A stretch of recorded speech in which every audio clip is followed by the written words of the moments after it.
Our church had its beginnings in around 1943.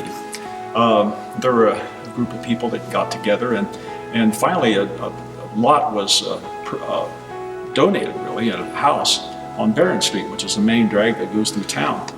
The building itself was constructed during that time, the early 40s, late 40s. Finally, the church began to grow, and there's great ministries that happened in the church at that time. And they worshiped in that building on Barron Street, on that small lot, for over 40 years. But around the 1980s, the church began to get a vision for doing something more than what they'd been doing. They got a vision for reaching the community in a greater way than what they had in the past. My family and I began going to the Eaton First Church of God over on Barron Street when I was probably around 12 or 13 years old. And it was such a neat place of love and fellowship and heritage, because a lot of the people there is the ones that had founded that church. And so through the years, we loved that church, and we'd seen that God was wanting something more. I came along in around 1986. Before I came, they'd already purchased 5 acres of ground, which is where the church sits at this point. And so they had a vision for doing something more. But I remember after I came, we started a building fund campaign and so forth. And I can remember sitting around in building committee meetings, and we, with our jaws kind of on the floor, wondering how our church, with its limited resources, and we were looking at what it was going to cost to build a new building, we were wondering how we could do this. It seemed overwhelming. One of the pieces, though, that we needed to have come together was the selling of our old church building. And so we had our church building on the market for like over 3 years, and nothing had happened. There were no serious offers, no really serious lookers. But in the midst of that, our church decided to have a Faith Promise Missions Convention, which from a human standpoint really didn't make a whole lot of sense, because here we are trying to make money, or trying to raise money for a building fund campaign, and trying to put that together, and here we're coming along and saying about Faith Promise Missions. And so with that, we started that, and I just remember just a little bit of trepidation there, a little not quite sure if this is something we should be doing. We're trying to build a building campaign up.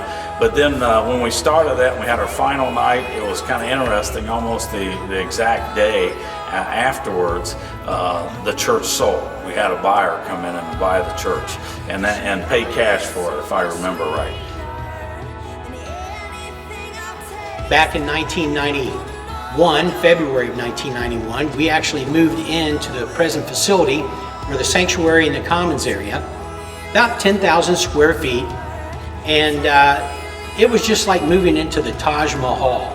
We never had it so good. We had an organ that just had great speakers. We had a brand new piano. We had new pews with cushions on them, and we also had a lot of extra space for our Sunday school classes and rooms. But you know, God had bigger and better things for us. After that, we decided we didn't have enough room for Sunday school space. We had around 200, 220, sometimes 240 people in our Sunday school, and we had no place to put them.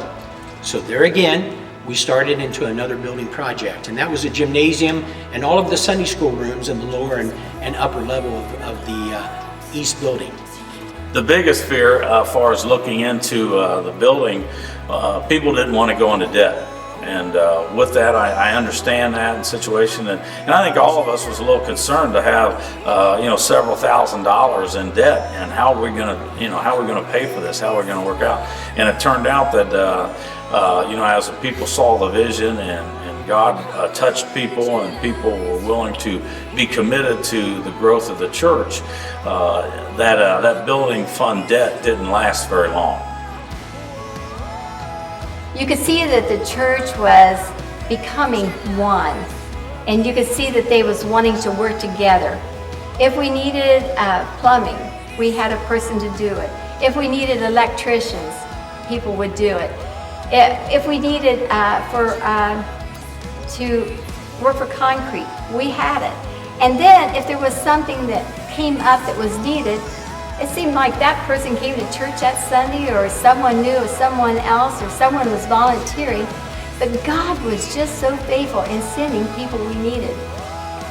When we step out of faith and we really get serious about doing something more for the kingdom, at that point, God begins to honor that, and He blesses it, and He uses it, and He begins to honor it with His, to enable us, to empower us, and He blesses us in just amazing ways.